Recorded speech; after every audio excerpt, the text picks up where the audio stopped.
Startup के माध्यम से इन्हीं बातों को प्रोत्साहन देते हैं। जोरदार अभिनंदन माननीय नरेंद्र मोदी जी का भी ताली बजा के उनका हम अपने अच्छे कामों को लेकर के। मोदी जी की बहुत सारी शुरुआत और हमारे लिए ये स्वदेशी मेले का मूल आयोजन, ये सच्चे अर्थों में आप अतीत के काल से स्मरण करें। इस देश में गुलामी का दौर अंग्रेजों के द्वारा जो लाया गया, तो उसका सबसे बड़ा कारण हमारी स्वदेश के अंदर हमारी जो उत्पादक क्षमता थी, जो हमारी बौद्धिक क्षमता थी, दुनिया के अंदर भारत की एक विशेष पहचान थी। लेकिन धीरे धीरे करके हमारे पूरे स्वदेशी लघु उद्योग, मध्यम श्रेणी उद्योग या हमारी उद्यमशीलता पे प्रश्न लगाते हुए उस काल के प्रवाह में अपनी युक्ति बुद्धि से हमारी प्रतिभाओं के साथ जो दुराचार किया गया, मुझे इस बात की प्रसन्नता है हमारे इस स्वदेशी मेले के माध्यम से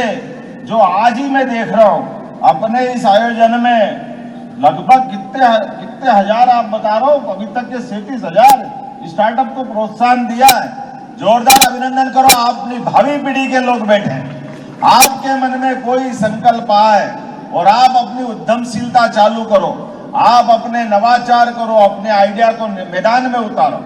और ये ज्यादा अच्छी भावना है जो एक शब्द में बताती है।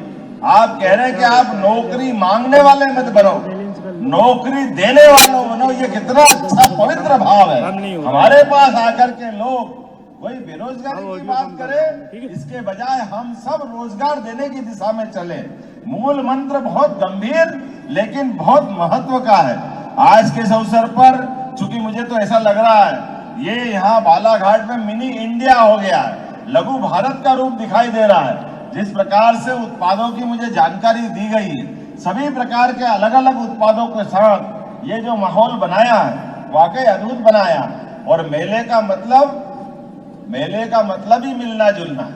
और केवल मिलना जुलना नहीं, अपने जीवन की न्यूनतम आवश्यकताओं के साथ साथ भविष्य की सभी प्रकार की संभावनाओं के लिए हम अपने व्यापार व्यवसाय के साथ अपनी संस्कृति को भी बढ़ाते हैं, अपने बीच अपनत्व का भाव भी लाते हैं। जैसे मेले के शब्द में जुड़ा हुआ है स्वदेशी, लेकिन इसके पीछे जुड़ा हुआ है रोजगार मेला। ये रोजगार देने वालों का मेला, रोजगार परक व्यवस्थाओं को प्रोत्साहन देने वाला मेला।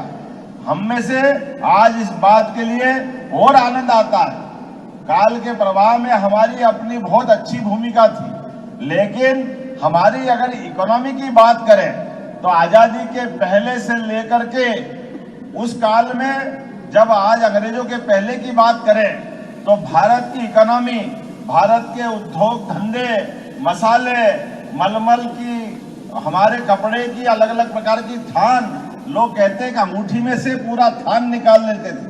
कपड़ों के लिए तो इतना बढ़िया भारत का मार्केट था, पूरी दुनिया हमारी तरफ आकर्षित होती थी। लेकिन मुझे इस बात की प्रसन्नता है यशस्वी प्रधानमंत्री के नेतृत्व में पुनः भारत वो सब हासिल करने जा रहा है। अब हम इंग्लैंड को छोड़ करके 5वीं अर्थव्यवस्था दुनिया के सामने बन के दिखा रहे हैं। ये गौरव हमको मिला है माननीय मोदी जी के माध्यम से। और ये किसी और बात के लिए नहीं, जिनने हम पे 250 साल से ज्यादा राज किया, उस इंग्लैंड को पीछे छोड़कर आगे बढ़े। हमें इस बात की प्रसन्नता है, हमारे अपने युवाओं के भरोसे से दुनिया का सबसे युवा देश अगर कोई है तो भारत है। ऐसे में भारत की प्रतिभाएं, ये हमारे स्कूल कॉलेज से निकलने वाले बालक बालिकाएं, हमारे समाज के अलग अलग काम करने वाले युवा मित्र, इन सब के लिए मध्य प्रदेश सरकार के द्वारा हमने लगातार अभियान चलाया हुआ है। एक के बाद एक अपने संभाग केंद्रों पर रीजनल इंडस्ट्री कॉन्क्लेव के माध्यम से हमारे अपने उद्योग धंधों के लिए सरकार प्रोत्साहन दे रही है। आप अपना उद्योग धंधा लगाइए, हमारी सरकार आपको प्रोत्साहन देगी। इसके माध्यम से मध्य प्रदेश में अभी तक, भैया जी को बताना चाहूंगा भाई साहब, हमारे यहाँ अभी तक हमारी जो 5 रीजनल कॉन्क्लेव हुई, रीवा, जबलपुर, सागर, ग्वालियर, ये जो उज्जैन, यहाँ कभी रीजनल कॉन्क्लेव ही नहीं हुई थी। पहली बार मुझे तो आश्चर्य लगा, बड़े बड़े उद्योगपति जब वो आकर के ग्वालियर में बैठे, तो नाम बताना चाहूंगा केवल संकेत में 5 सबसे बड़े बड़े उद्योगपतियों में से एक, वो कह रहे हम तो ग्वालियर ही पहली बार आए। अब कैसा अटपटा लगता है कि वो ग्वालियर पहली बार आए। जबलपुर में आने का हमने पहली बार मौका लिया। रीवा सागर की तो बात ही समझ में नहीं आई। तो रीवा और सागर में हमारे अधिकारियों से हमने कहा कि आप सागर में भी रीजनल कॉन्क्लेव कर सकते हैं, ये संभाग केंद्र है, यहाँ उद्योग धंधे क्यों नहीं हो सकते? जरूर होना चाहिए। लेकिन जब तारीख तय कर रहे थे तो अधिकारी मना कर रहे थे कि साहब रीवा में कौन आएगा, सागर में कौन आएगा। लेकिन जब इंडस्ट्री कॉन्क्लेव हुई, मुझे इस बात की प्रसन्नता, अकेले रीवा और सागर मिला करके पूरे 5 स्थान पर 2.5 लाख करोड़ के इन्वेस्टमेंट के प्लान मंजूर हुए हैं। 2.5 लाख करोड़ और 2 लाख से ज्यादा लोगों को रोजगार के अवसर मिलेंगे। अगर हमको प्रदेश को आगे बढ़ाना है तो देश के साथ कदम से कदम मिला के चलना पड़ेगा और ऐसे में ये जगह जगह रोजगार मेले की जरूरत पड़ेगी। और मुझे इस बात की प्रसन्नता है, अभी हमने अपनी संभाग की तो क्रम चालू किया ही है। अभी इसी 7 तारीख को नर्मदापुरम जैसी जगह पर, पुराना होशंगाबाद जिला, जहां हम रीजनल कॉन्क्लेव कर रहे हैं, पहले हमने 250 हेक्टेयर जमीन रखी कि यही उड़ जाए तो बहुत है। लेकिन अभी तो हमारी मीटिंग हुई नहीं है, लेकिन हमारे लिए तुरंत ध्यान में आया आज से 1 महीने पहले कि 250 हेक्टेयर तो जा रही है, 250 और चाहिए, फिर 250 की 500 कर ली। लेकिन 8 दिन पहले आज की स्थिति ये बनी कि 500 हेक्टेयर फिर देना पड़ रही है। ये है बदलते दौर का समय, जिसमें नवकरणीय ऊर्जा का ऊर्जा पार्क और ऐसी बहुत सारी चीजों के लिए आपको भी बताना चाहूंगा। हमारे यहाँ पे जो उद्योगपति बैठे वो भी समझ सकते हैं कि अगर आप रेडीमेड गारमेंट्स की फैक्ट्री लगाते हो मध्य प्रदेश के अंदर, तो मध्य प्रदेश के अंदर हमारी जो माताएं बहनें या भाई जो उसमें काम करेंगे, प्रति व्यक्ति काम करने वाले व्यक्ति के लिए 5,000 रुपया महीने का प्रोत्साहन 10 साल तक मध्य प्रदेश सरकार देने वाली है, ताकि हमारी इंडस्ट्री अपने बलबूते पे खड़ी हो सके। हमको अगर इंडस्ट्री लगवाना है तो हमको श्रमिकों में भी मदद करना पड़ेगी, हमको बिजली में भी मदद करना पड़ेगी, पानी, बिजली, जमीन, बनी हुई सारी व्यवस्था, इस सब में हम पर्याप्त प्रोत्साहन दे रहे हैं। आज इस प्रोत्साहन देने के बलबूते पर हमने बड़ा लक्ष्य भी लिया है कि आने वाले समय में जो हमारी वर्तमान में जब हमारी सरकार बनी उस समय 3.25 लाख करोड़ का बजट था, हमने 3.5 लाख करोड़ का बजट किया है और 5 साल के अंदर हमारे सभी सोर्सेस के बलबूते पर इसको 7 लाख करोड़ तक ले जाने का हमने लक्ष्य लिया है।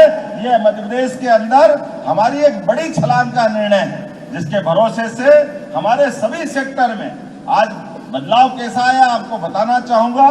2003-4 तक हमारे प्रदेश के अंदर केवल 5 मेडिकल कॉलेज थे। जब इतना बड़ा प्रदेश और इतना बड़ा देश, ऐसे में मध्य में बना हुआ मध्य प्रदेश, तो 5 मेडिकल कॉलेज के बलबूते पर जब हमारे आज की स्थिति में 2003-4 से लगा करके 2024 तक अभी हमारे 17 मेडिकल कॉलेज चल रहे हैं गवर्नमेंट। ये हमारी अपनी 12 मेडिकल कॉलेज हमने ये 20 साल में खोले। लेकिन मैं बताना चाहूंगा कि 13 मेडिकल कॉलेज प्राइवेट भी है, अर्थात 30 मेडिकल कॉलेज हमारे अपने बनकर तैयार हुए और 1 साल के अंदर 12 मेडिकल कॉलेज फिर लोकार्पित करेंगे। हमने पीपीपी मॉडल पे भैया जी एक निर्णय किया है कि मेडिकल कॉलेज के लिए हमको क्यों अपना हॉस्पिटल अलग से बनाओ, पूरा कैंपस बनाओ। सरकारी हॉस्पिटल हमारा है, उस सरकारी हॉस्पिटल में डॉक्टर भी है, नर्स भी है, पैरामेडिकल स्टाफ भी है, उसको जोड़ करके मेडिकल कॉलेज बना दो। पूरी दुनिया में ऐसा होता, केवल भारत में ये नाटक था कि नहीं अलग से आप अपना मेडिकल कॉलेज वाले हॉस्पिटल अलग बनाएंगे, वो वहां अपनी चिंता करेंगे। हमने कहा इसकी जरूरत नहीं, तो इस बलबूते पर 12 मेडिकल कॉलेज के हमने टेंडर लगा दिए। उस 12 के बलबूते पर ये अपने मध्य प्रदेश के अंदर एक और बड़ा काम किया। पहले हेल्थ एजुकेशन अलग और हेल्थ डिपार्टमेंट अलग, दोनों अलग अलग चलते थे। हमने कहा अलग अलग की जरूरत नहीं, ये एक ही जरूरत है, एक ही मंत्री इसको काम देखेगा। तो शपथ के साथ दोनों मंत्रालय को इकट्ठा किया। हमारा एक एक पैसा समाज के हित का पैसा है, इसका सदुपयोग होना चाहिए, शासन सुशासन की दिशा में बढ़ना चाहिए। और केवल एलोपैथिक नहीं, आपका बालाघाट भी है, हमने 13 आयुर्वेदिक कॉलेज बनाने का भी निर्णय किया है, जिसमें बालाघाट भी है, जहां बालाघाट में हम आयुर्वेदिक कॉलेज मेडिकल कॉलेज देने वाले हैं। अरे चिकित्सा की व्यवस्था में आयुर्वेद तो सबकी एक तरह से प्राण है, पूरी चिकित्सा व्यवस्था। और अब कोविड के कठिन समय में सबसे ज्यादा कोई कारगर रहे तो हमको सबसे पहले प्राण बचाने वाली औषधि काढ़ा तो थी, जो आयुर्वेद के माध्यम से मिली। ऐसे में आयुर्वेद की बहुत संभावना है। आने वाले समय में ये बालाघाट के अंदर आज रोजगार मेला लगा है, हमने बहुत सारे आपके यहाँ के इंडस्ट्री प्रस्ताव भी मंजूर किए हैं। पिछली बार मैं आया था, बालाघाट के अंदर विकास के और बहुत सारे नए आयाम भी करने वाले हैं। लेकिन आज तो आपने बहुत अच्छा मेला लगाया। मेरी अपनी ओर से आप सबके प्रति शुभकामना, और आप और भी मेलों की सूची दे दें तो हमारे सरकारी मेलों के साथ रोजगार मेला और ये जो अपना स्वदेशी मेला, इनका तालमेल करा करके भी इस काम को हम आगे बढ़ा सकते हैं। मेरी अपनी ओर से पुनः आप सबके प्रति शुभकामना, बहुत बहुत धन्यवाद। भारत माता की जय।